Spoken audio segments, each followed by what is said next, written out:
Good morning, good afternoon, everyone. We're going to get started in just a couple of minutes. We're just waiting for some of the other attendees that were registered for today's attempts to log in, and then we'll get started. As always, if you have any questions, please put them in the chat or question box, and we'll make sure we get to them today. We don't have any charts for today's presentation, but we will have a recording available on our YouTube channel for anybody that's interested in watching the rebroadcast or extending it to any of your colleagues that might be interested in it. So with that, we'll get started in just a couple of minutes. Thank you very much for your patience.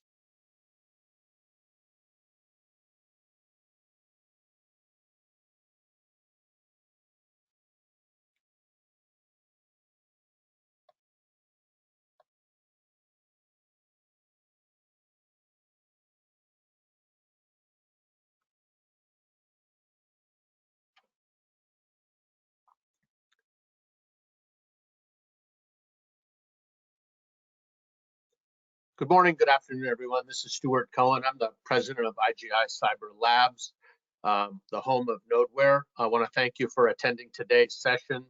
For those of you that have been on our SMB educational webinar series, those are really an opportunity to provide education for our business leaders out there, CEOs, CFOs, COOs, and IT folks, about how to be a little bit smarter, how to be or make your organization a little bit safer and stronger as it relates to your critical data.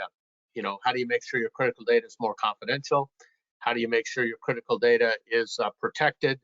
The availability of your systems are strong, so those business executives can focus on running their business and not worrying about cybersecurity and cybersecurity attacks. Today is really about an opportunity to learn a little bit more about Nodeware, to see a demonstration, to ask some questions. Unfortunately, we were supposed to have Billy Turner with us today from Threat Advice, but he had just let us know that he is locked in a couple of meetings at a trade show that he is at and will not be able to attend. So we are going to have him on a future session, but we will still go through today's process. We did get a couple of questions submitted in advance, so we'll go through those. We'll give you a short demonstration. We'll answer any questions you have. If you have any specific questions for Billy, one, we will get those questions to him directly if you put it in the chat box, or if you put it in the question box, or you can get to us through our website. Otherwise, we will be rescheduling him on the next session, probably in the month of May. So with that, I want to thank everybody for attending. If we can go to the next slide, thank you very much. Just to give everybody an update, if you were on our last session, we talked about compliance with Tony Sager, the Senior Vice President at CIS 18, and how CIS 18 has been modifying and updating with all of the new compliance requirements. Next week on the 28th, we're fortunate enough to have Dr. Ron Ross, the fellow at NIST, to talk about the NIST framework and the work that they are doing to help organizations to implement better controls as it relates to insurability. We will have Kirsten Bay with us, who's the CEO of Cysurance. She will be on board to talk about, if you have insurance, what do you do to make sure you can be insured and get renewed the next time? And what are some things that you need to do from a compliance standpoint, from a framework standpoint, in order to have that going forward. We also will have another one on May 5th. There will be a series of these around what are the new priorities with increased compliance and frequent cyber attacks. We're going to do one with a CISO perspective. We're going to have Benjamin Kroll from Coates and Gary McCallum, who's from TAG Cyber.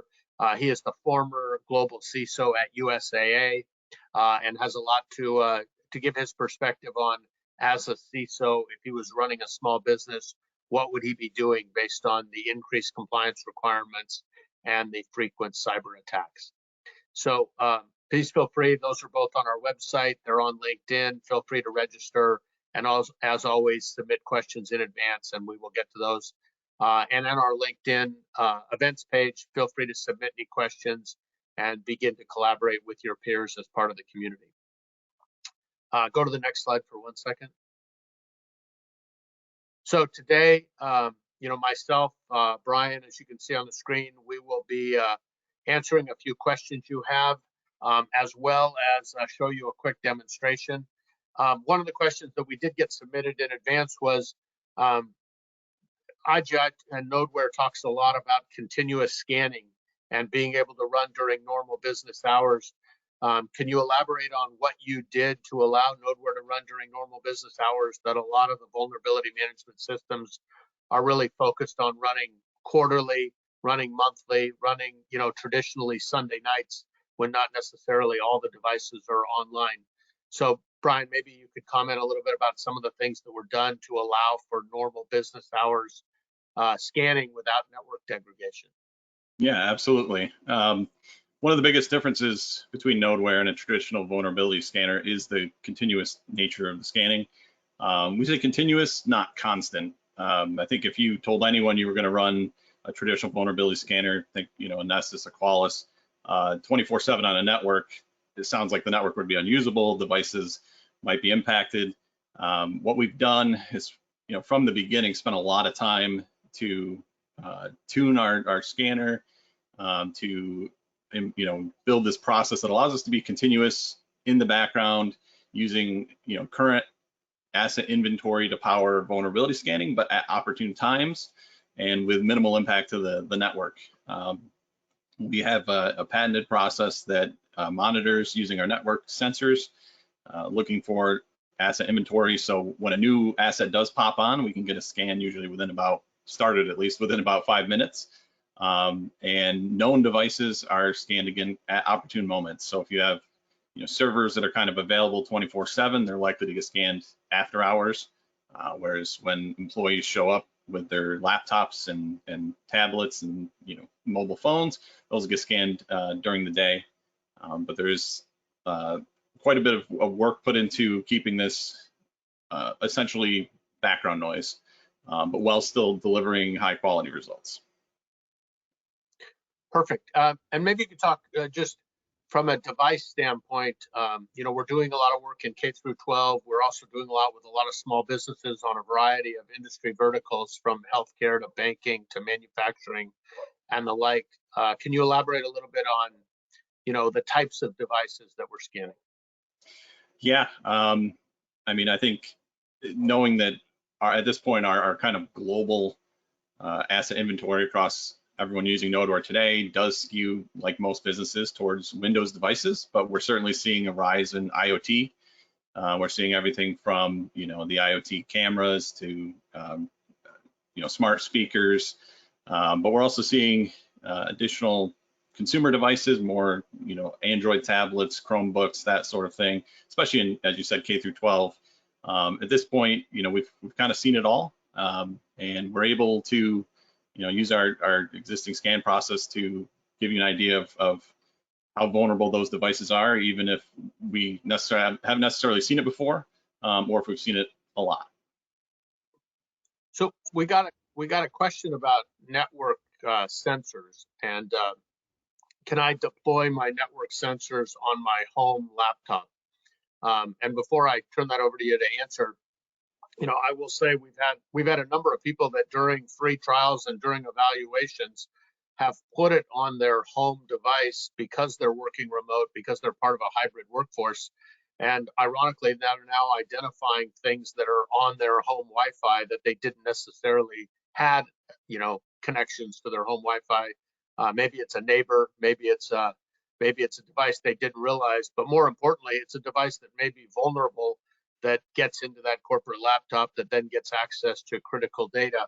So while we are not getting into the home networking business and the home cybersecurity business, it is interesting with COVID and with remote workforce and hybrid workforce, the number of people that we have using sensors, especially at the kind of C-level executives that want to know what's on their home Wi-Fis. And maybe, Brian, if you could maybe talk about, how easy it is to implement that, or how an organization or an MSP supporting an organization goes about implementing a sensor on a corporate device that's used remotely. Sure. So we do have two deployment models for remote devices. Typically, if it's done from a corporate perspective, you're most interested in protecting just the corporate asset, and you may not have either the desire to see or even the permission to see devices on a home network, in which case you would use our agent, which travels with an asset, and it's meant to follow it both inside and outside monitored networks, and report back just as the sensor results do. The Nodeware sensors, as you mentioned, are easy to install. We have everything from Windows service that you can install to virtual machines and even a hardware device that, again, grab that network inventory and report it back to the Nodeware dashboard. As you said, it's a pretty quick setup. A standard sensor can be set up in less than 5 minutes and begin reporting inventory immediately. And then it will begin its process of scanning as it slowly kind of works its way through the network. So we just got a question showed up on the chat box saying, did you say that the continuous scanning that happens during the day differs from out of office hours, or is it the same level of scanning, just targeting different types of assets at different times? The latter, yeah. It's targeting assets based on when they're available. That's where the inventory kind of powers the vulnerability scanning. It's letting us know when a known device or an unknown device appears, and when it's going to be on the network for a while, that we can actually get a complete scan, again, while using a really highly customized configuration, again, to be non-disruptive and non-destructive to the end assets. But it does run the same level of scanning, whether it's run during the day or at night. But there is another advanced form of scanning that you can enable with sensors, and that's credentialed scanning. And if you use our agent deployment, it runs credentialed scans by default. So those will give you the best full depth of data. So we just got another question from Robert asking about, do you allow a certain amount, or is there a limited asset count as it relates to a proof of concept? And he says that they have a downstream customer that has 6,000 IP assets that they would like to have. Robert, I'm assuming that you're an MSP, the way you refer to it as a customer, and we provide 14-day proof of concept trials for MSPs. We provide them for free, and we can do it for an unlimited number of assets. If that's something you're interested in, we'd be happy to talk to you more about that. You can either through the chat, give us your email and I can have somebody follow up with you, or you can go through our website and contact us there. But we'd be happy to talk about a proof of concept for 6,000 devices for you to do as an MSP. Then we just got another question. What does a typical deployment look like? And do you typically push agents to all workstations or install a single appliance agent per network? Brian, you want to take that? Yeah, absolutely. So ultimately, there's 3 deployment models. For the end asset or internal assets, you have the network sensor, which can monitor all devices as long as they have an IP address. And then you have the agents, which can be installed. Those are limited by platform to certain operating systems. So currently, we have support for Windows, Mac OS, and certain flavors of Linux, with more coming. A sensor will scan any local area network device. And then we also offer external scanning, which is where we host a scanner in public cloud and will scan the outside perimeter of a network for you. For us, an asset's an asset regardless of where it lives, regardless of how you attach it to Nodeware. You're not limited in the number of sensors, number of agents, or externals, just your total asset count that you license. So a typical deployment generally starts with a sensor. It's a great way to kind of discover what you have on a network. Stuart mentioned, in addition to a POC, MSPs have the ability to run trials with the end customer, during which you can use it as a discovery period. Again, sensor is a great way to do that. Just get a more accurate asset count, because 9 times out of 10, it's higher than most people think.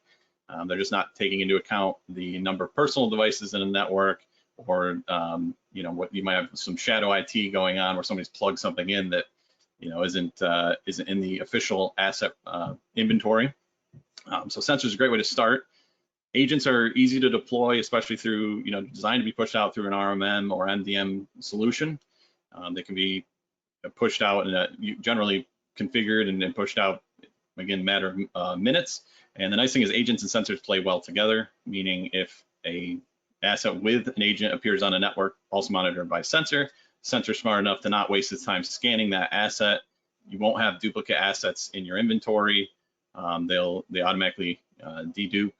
And so you're left with just an accurate asset count. And the nice thing about the agents is it does reduce our already low network utilization even further, because it's a self-contained scan. The only network traffic you have there is just the scan results going to the Nodeware backend. So, I mean, the typical deployment's generally a blend of sensors and agents, and hopefully some externals, because we definitely encourage, by far, your internet presence is your largest and biggest attack vector for any given organization. So we certainly encourage scanning websites, scanning external IPs, because if it's connected to the internet, the bad guys are already scanning it. So you should be as well. So it's definitely a blend, and you'll find certain situations where you may use 2 out of the 3 and not all 3 options. But again, they're available to you and can be mixed and matched any way that's necessary to cover a customer fully. So we just got a question that says, due to COVID, all 30 of our employees are all working remote, and we don't have a network, a corporate network. Does that still allow us to use Nodeware? Absolutely. And honestly, the work from home world that came out of COVID was really the driver behind our development of the Nodeware agent. If you still have some sort of MDM, RMM in place that can get a package to the endpoint, you can certainly do it that way. You're also able to, send out the installer package. It can be installed manually with a little pop-up GUI. Otherwise, it can be rolled out silently through like an MDM solution. It is designed for that exact scenario where you might have a bunch of distributed devices that never get together in a single office, but you still want a single pane of glass to see them all. Perfect. Well, let's move on to the demo. Let's talk about a couple of things, and then we've got a couple of other questions that have come in that I think once you see the demonstration, we'll work those in as well. Absolutely.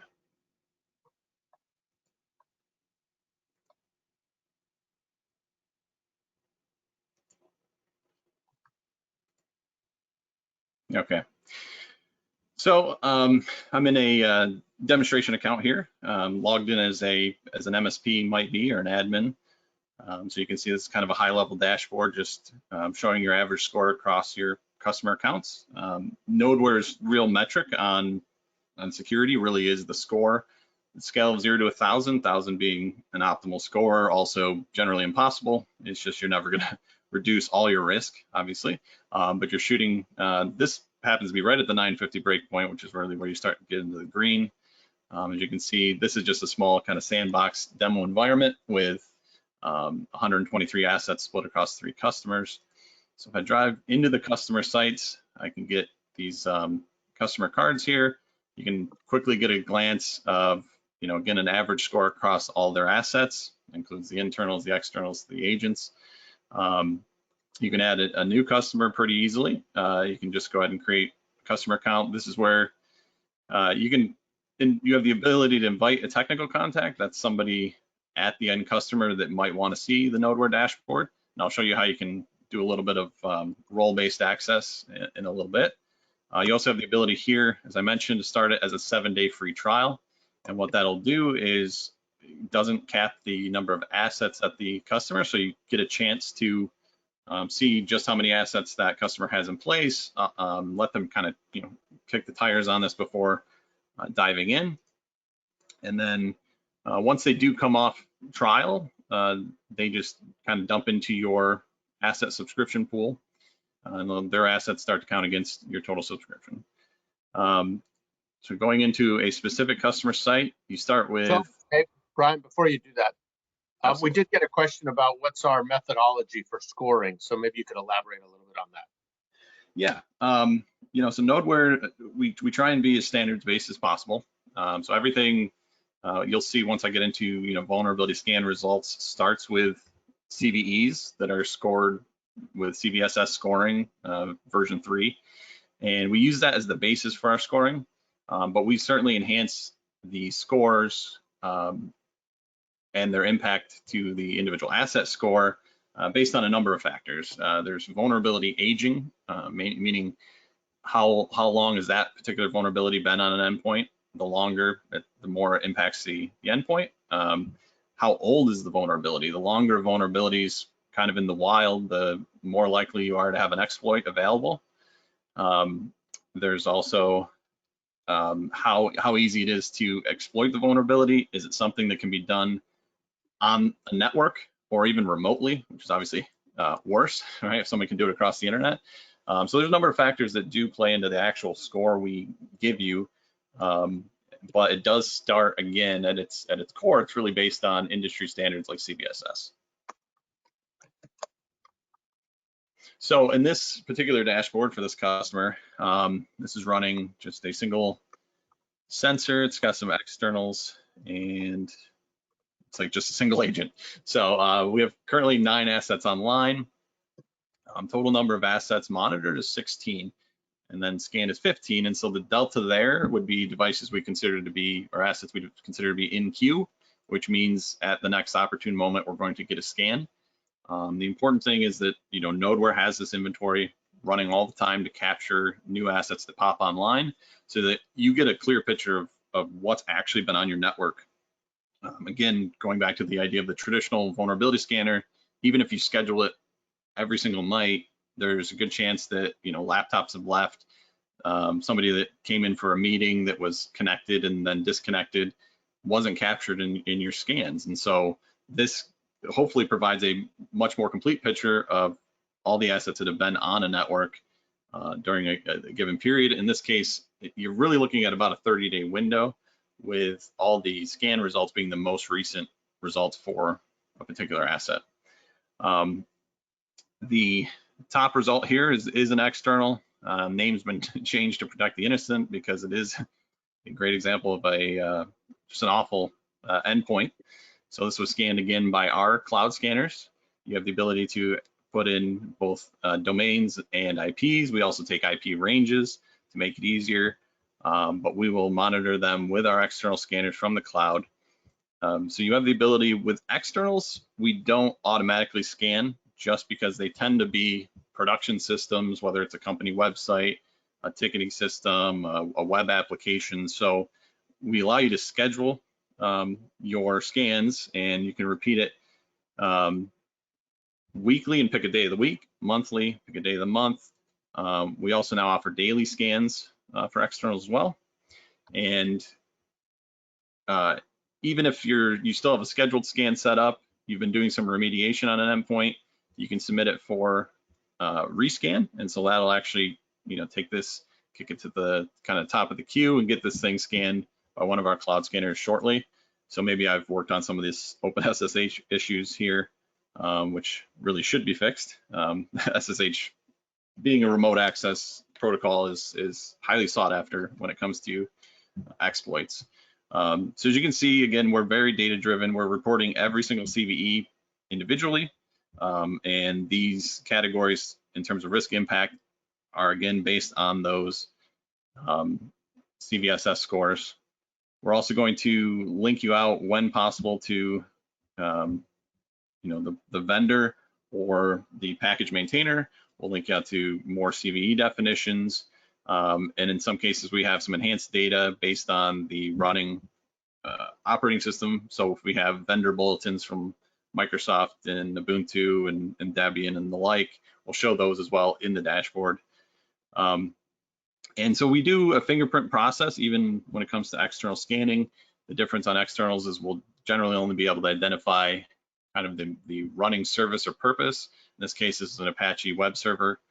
If I go back to my assets, you can see we've captured fingerprints for a number of our internal devices.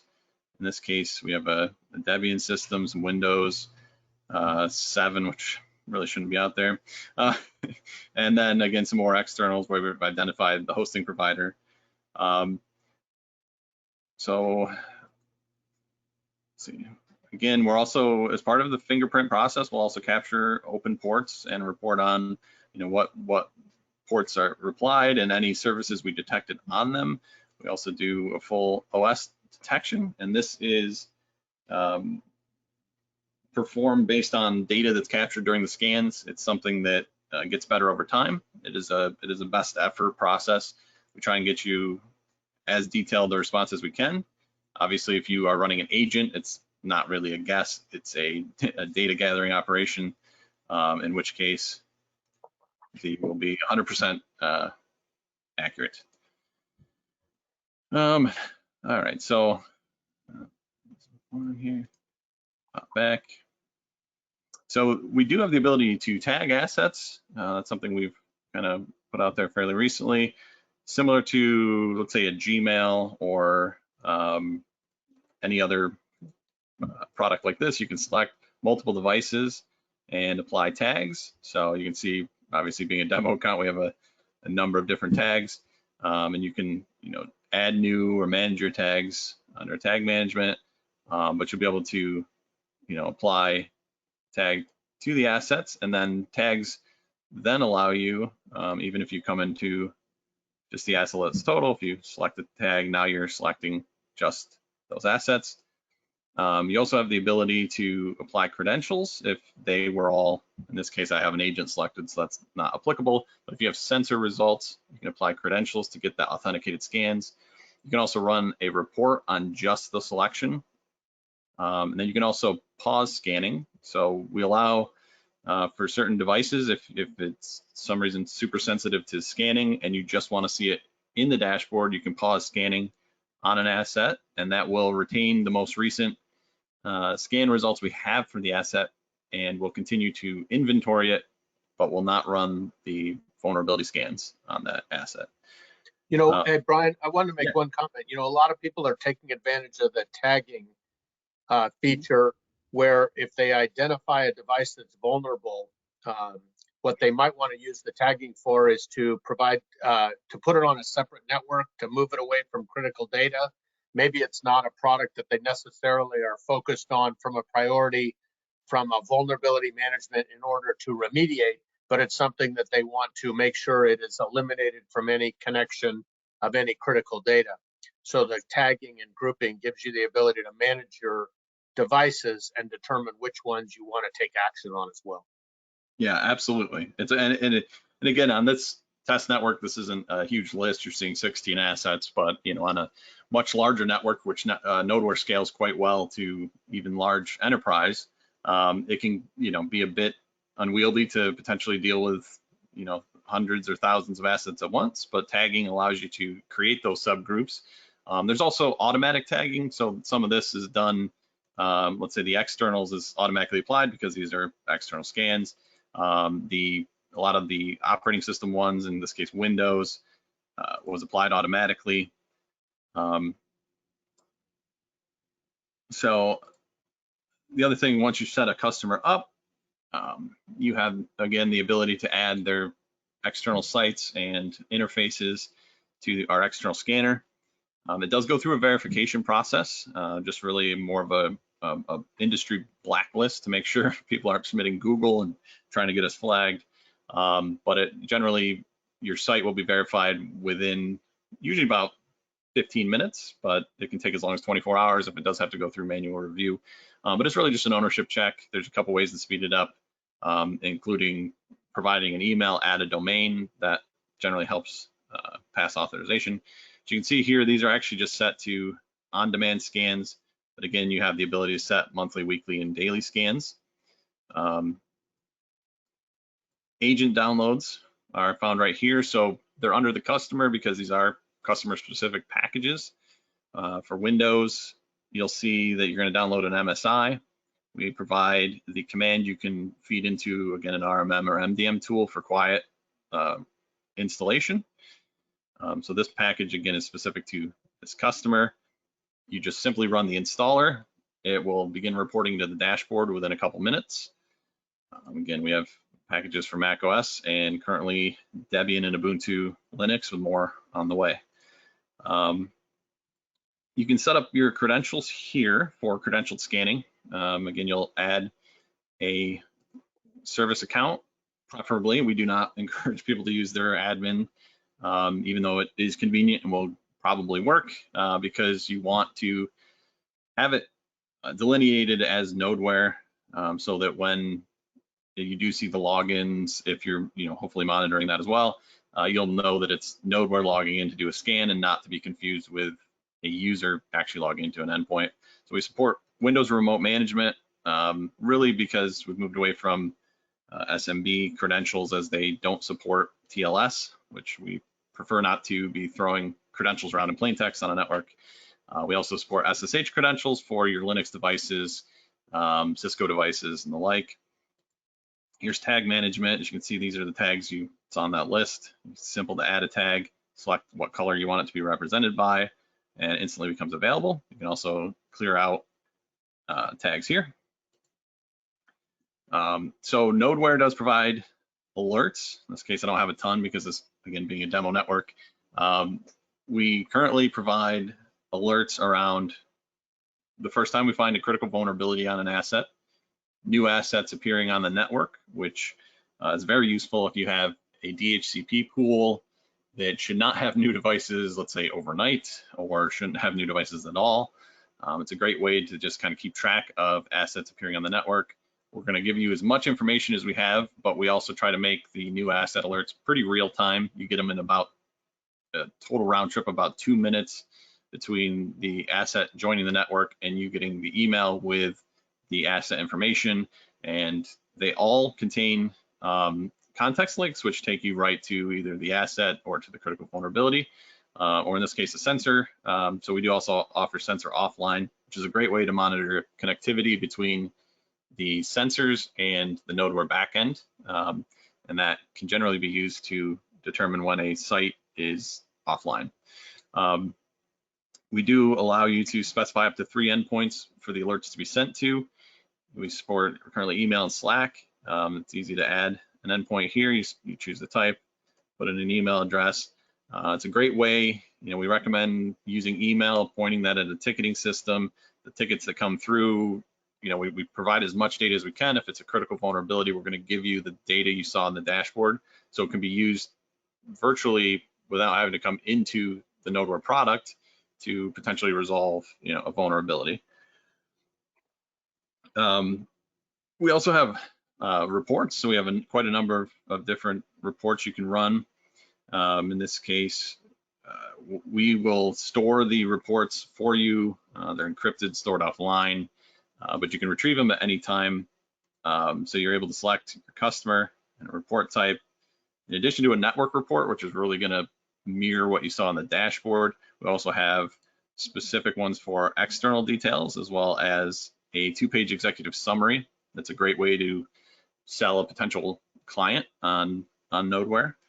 It just really highlights, kind of their top 10 vulnerabilities, the top 10 or top, most common vulnerabilities all across their network.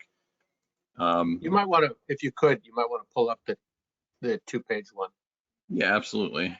So again, these are stored securely.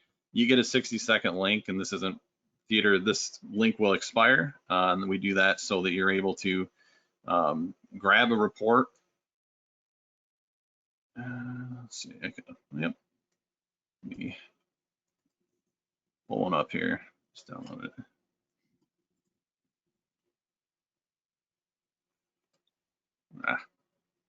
There it goes. So again, it's going to kind of mirror what you see in the dashboard in terms of scoring, but now you've got kind of the top 10 and your most common. In this case, again, being a demo network, these numbers aren't as exciting as they can be, but you also get a nice vulnerability profile.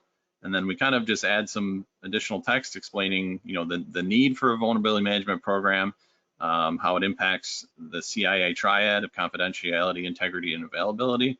But you can certainly repurpose this. There's no Nodeware branding on the reports themselves. So if you want to add, let's say a cover page and deliver it to an end customer, you can use it. You can either embed it as part of your services or, still sell it as Nodeware itself. So there, again, a bunch of different report types, top vulnerability. Just to elaborate that for a second.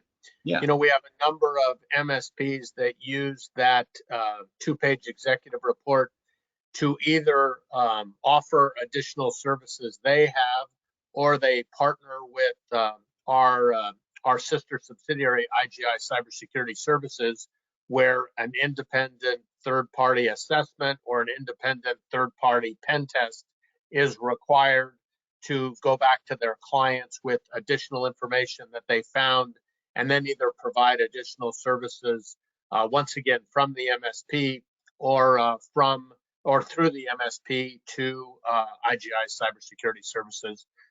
So it gives great flexibility, not only on the reporting and the updating capability, but it's also a great way for the end user organizations to be able to show their executives what they're getting from their MSPs and how their MSPs are working for them.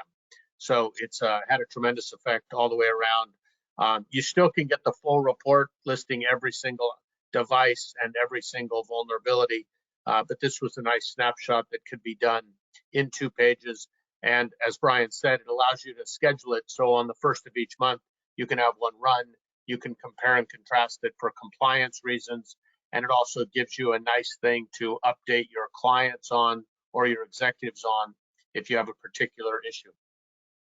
Yeah, that's a great point. So I just opened the report scheduler, and so whether it's for compliance reasons or you just have a reporting cadence with your customers, you're able to set up either again a monthly, weekly, or on-demand schedule that will run. And usually first of the month's pretty common, but you can select as many report types as you want. Say you want to add Log4j audit report once a month until that finally goes to bed, which I think we're looking at another year easy. You can select individual customers, or you can select all. And if you do select all, save that. It's just going to run first of the month, 4 reports per customer. You'll get an email on the first of the month once they've been run to let you know that they're ready. And you can just come in here, and again, they'll be here ready for you to go ahead and download. So everything I've shown so far in the dashboard, and I mean everything that's still remaining, is backed by a full API that is available to you if you have the development resources or wish to integrate Nodeware into a different platform. You can grab your API key that's going to correspond again with your role-based access controls, and I'll show you that in just a moment. We do have the full documentation is available here. And it's a very powerful API that we've updated and continue to update recently. We've been working with a number of our partners on some very cool integrations, and so we've added the ability, for instance, to go retrieve all the reports I just showed you, still keeping it secure and protected, as well as generate those reports using again simple API calls. There's also the agents and sensors downloads. You can pull information on assets. You can apply credentials to assets. Basically anything you could do in the dashboard, you can now do through the API. And again, it's powering a number of our partners to build some incredible integrations where they've worked vulnerability information into larger security tools to kind of give a more complete picture of maybe compliance, or combining it with real-time data from, let's say, an XDR or a SIM. So we have some, again, really impressive partner integrations currently out there. So your key is available here. If you need to rotate it anytime, you can do so. That will instantly rotate and cancel any available keys if you think for some reason that may have leaked. Last piece before I jump into the kind of role-based access control and demo environment, these red lines mean offline. These would generally be green, but we do cycle this stuff in and out. But again, sensor downloads are here. You do have the ability to download the Nodeware sensor as a Windows service. It's a great way if you do have a server, or preferably a desktop. I actually meant to mention earlier, Stuart, you had a question where you asked about installing a sensor on a laptop. We don't generally recommend it being installed on a laptop, really just because laptops tend to switch networks a lot, and you'll end up with assets from all the networks it does attach to. We recommend a server, but a second best would be, let's say, a desktop that is, remains connected to a network where it can, continue to grab that inventory because, obviously if it's offline, it's not really of any use to you. So, we generally say Windows Server is the best. We also offer fully packaged virtual machines, both for Hyper-V and VMware as well. They're kind of nice because they are self-contained. They don't have any external requirements other than having Hyper-V or VMware. The VMware package is also open virtualization, so it can run on, I think, IBM Zen. Citrix has a platform, so there's a number of platforms that can be supported on as well. And then we do offer the Intel NUC preloaded platform, really for our smallest customers that don't have a virtualization environment, don't have a spare piece of hardware where they can install the sensor. But to be honest, the Windows sensor is by far the most popular option. When you do fire up a sensor, it's simple to connect. You'll do a 4-digit code similar to connecting your TV to Netflix. You can give it a label, what network is it on, and then being an MSP, what customer am I attaching it to, and connect. And again, it will start inventory within just a couple minutes and then begin vulnerability scanning shortly thereafter. Brian, if you could go back to the APIs for a second. Mm-hmm. We got a question about, our APIs. We have a lot of MSP partners that use our advanced APIs to connect to their assessments, to their ticketing system, to their internal systems. Could you talk a little bit about some of the enhancements around the advanced APIs and maybe how what we've done and what some of the people are doing with them? Yeah, absolutely. So probably the biggest updates are around the ability to kind of slice and dice the data as needed for their end integration. Not only can you grab all assets for a customer, you're able to say, hey, give me just the assets that were online in the last 15 minutes.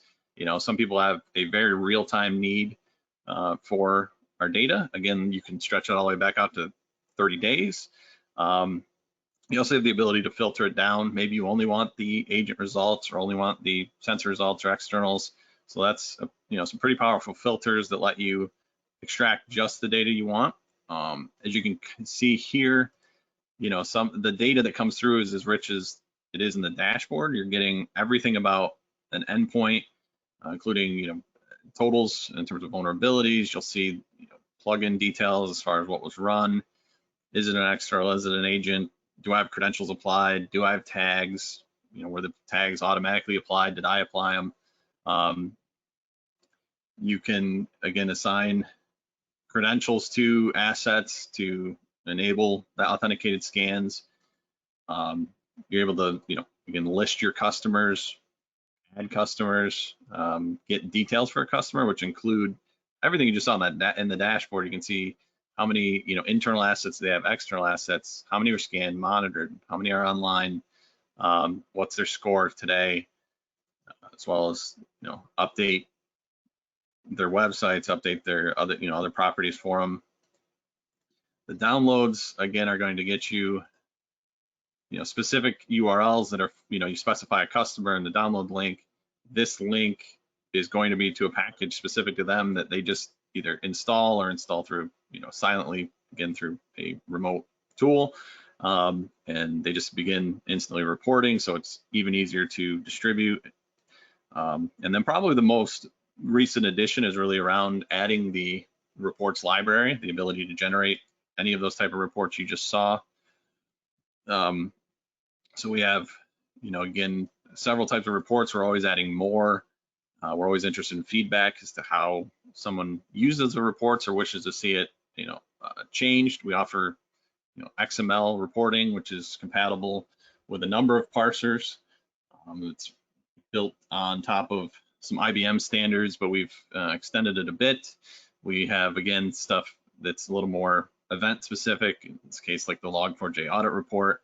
But you're able to, call it at any time, see what reports are available. Generating it is as simple as selecting what customer it's for, what format you want, and getting it submitted. And then you can also, securely delete reports from that repository that we hold for you. That guarantees that that report is as good as shredded and gone for good. Again, getting data about a sensor, getting it updated, changing the network it scans, adding a subnet range, all sorts of configuration options from here. And again, if someone gets into the API and can think of an endpoint that they would like to see, we're always interested in what people are building and how we can better adapt the API to help them. So, please drop us a line at support. We're always interested to hear what people are working on. So as I mentioned, Nodeware sold as subscriptions and blocks of 50 assets. As an MSP, you start with kind of a master asset allotment, and then you can either let your customers utilize assets from the main bucket. In this case, this is a very high subscription compared to what I'm actually using. Yours would probably be a lot more in concert. You have the ability to add at any time.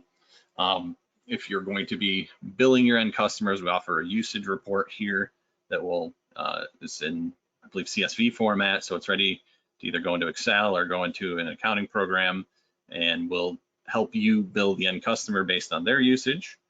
Again, you can increment your subscription. We offer monthly and annual plans, annual with a significant savings. I don't know, Stuart, if I covered everything on subscription that you would. No, that's terrific. We did get a question about how many sensors can I get per block of 50? And the answer is there's an unlimited number of sensors that you have based on your network, and an unlimited number of agents. There's no charge for those. Those are all included for free within the block of 50, and for every block of 50 that goes on top of that. Yeah, absolutely. It's really whatever blend of assets, or agents and sensors and externals you need to cover your assets. We will, you can use it as needed. So I mentioned, role-based access control earlier. So you have the ability, if you've set up customer accounts, you can invite people to view just them. You can invite people to, join you as an admin. In this case, we offer 3 different levels of, roles. The original account creator is going to be what we consider the owner, which is kind of just a master administrator. They're able to create any type of user. They're the only ones that can remove administrators. But then, it kind of steps down. A technician and analyst are the 2 types of accounts that can be limited to specific customer accounts. Basically, an admin's going to have access to all the customers.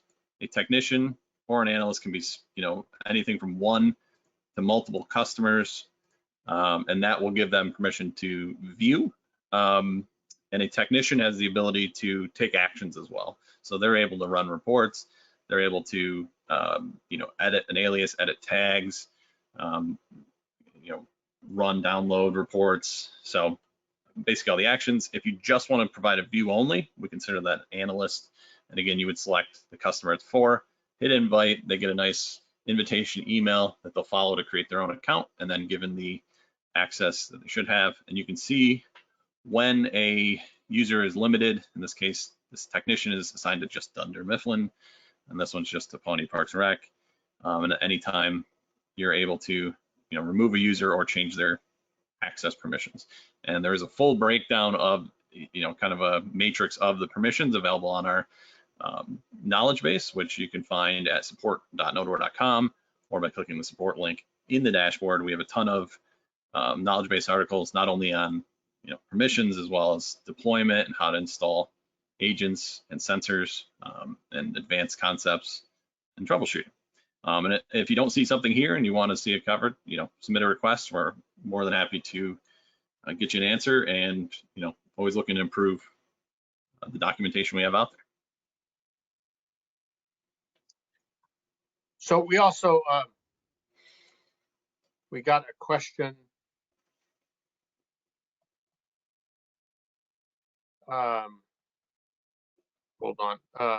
Oh, does the user need to be on the company network for an agent to be used, or can it be deployed when they are remote on their home network? I mean, it can certainly be deployed when they're remote. Whether or not you can do that's going to depend on what kind of tools you have available. You know, if it's a single user and they're comfortable installing something, you can send them the package to manually install. But again, using a MDM RMM tool, you can push it even when the device is remote, assuming that it has some level of connectivity to the endpoint. For instance, internally, we use Microsoft's Intune product, and it's a great, you know, it's very simple to take the MSI package for Windows, create an installer, select your subset of machines that need the Nodeware agent, and just let it run. Usually, in that case, it's usually about 24 hours for all of them to install and begin reporting in. But we've certainly done that with our remote sales and support staff, and seen good results even when they've never been to the headquarters. Perfect. So we got one more question about what if my client has multiple offices? How do you handle multiple offices and multiple networks? Yeah. So under the customers, you know, I would, you know, obviously we always recommend sensors for networks at, you know, a location, and really unless all of your devices are managed, meaning that they can all have an agent and you're not concerned about the, you know, potential for IoT, BYOD, you know, network devices to be monitored. So we recommend standing up sensors, and you're able to assign sensors to each location, and then using the, you'll see the sensor list. I'm trying to think if I have a good example in here. I don't really. I just have the single sensor.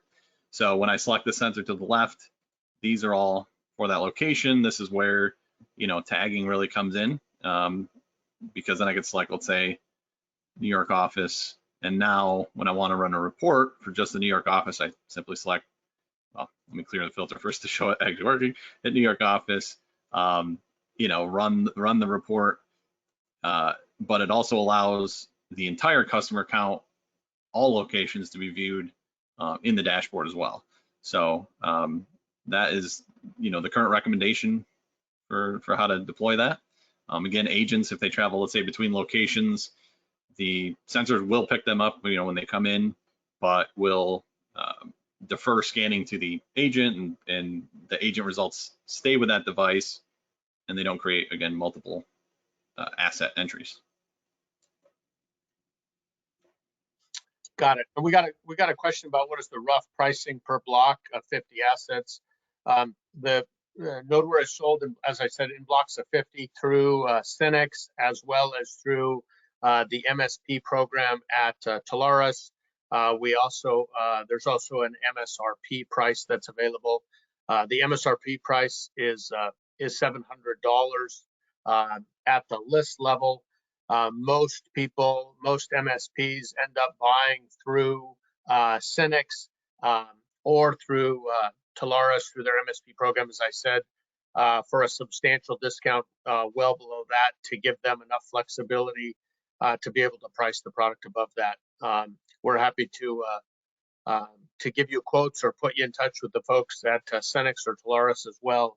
But there's a significant margin for our MSPs that are bringing the product in and then increasing the price, either for Nodeware as a standalone vulnerability management tool for companies that are just getting started on their path to cyber hygiene, all the way to fully integrated with things like Threat Advice, if they were on today's call, or SOC-Soder, one of the SOC providers to MSPs, to once again assessments like Security Studio offers to different organizations, all fully integrated in with Nodeware, as well as what we offer on the IGI cybersecurity services side of our business. If people are interested in integrated penetration tests, as well as incident response assessments, as part of our vCISO packages as well. So there's plenty of opportunities to do that. If you want to contact us or Cinex or Telarus, we're happy to get you those prices. If there aren't any other questions, we'll go ahead and wrap up today's session. Let me just go for a second to once again remind everybody we have a couple of upcoming sessions as it relates to our SMB educational series. Before we get to those, well, that's fine. We'll leave it here. Coming up on the 28th with Dr. Ron Ross talking about NIST and the stage 1 data gathering and how the output from Nodeware fits into that. If you're on the NIST framework and moving towards NIST, Kirsten will be talking about cysurance and cyber liability, and how do you make sure you stay insurable? How do you make sure your premium can be renewed? Or if you're looking at cyber insurance for the first time, how do you make sure you put the right programs in place, the right procedures in place, the right policies in place to be able to get that? Also, on the we'll have Benjamin Kroll and Gary McCallum. Once again, I said Gary's the former CISO at USAA. He's going to be talking about with increased compliance and frequent cyber attacks from a CISO's perspective at a large business. If they were running a small business or at a small business, what would they be doing? So those are two things that are coming up. Feel free to sign up for those on our website. Also, we will have Billy Turner from Threat Advice on the next one of these open demo peer Q&A sessions.